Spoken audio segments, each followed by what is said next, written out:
Festas, praias, estacionamentos, augas e electricidade. Telmo Martín xa o sabe, non é fácil dirixir un concello de 18.000 habitantes que durante 2 meses ao ano se converte na terceira cidade de Galicia. O rexedor mostrouse satisfeito con o transcurso do verán, unha satisfacción que en boa medida ten que ver coa seguridade e coas praias do municipio. Estamos contentos desde o grupo de goberno de como transcorreu o verán, sobre todo por un tema fundamental que viñamos sendo noticia nos últimos veranos, que era o tema da movida nocturna,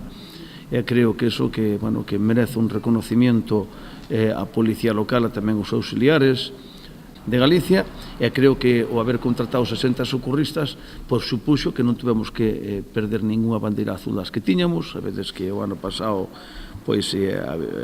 perderase 3 bandeiras azules, pero bueno, fomos mantendo, digamos, que o tipo ben. As festas ou o feito de que non se rexistraran problemas con auga no municipio durante ningún momento tamén supoñen un motivo de satisfacción. No tema da agua, que me preocupaba moitísimo, porque tiño o recordo de cando fora alcalde noutra etapa os problemas que tiñamos de agua, e teño que dicir que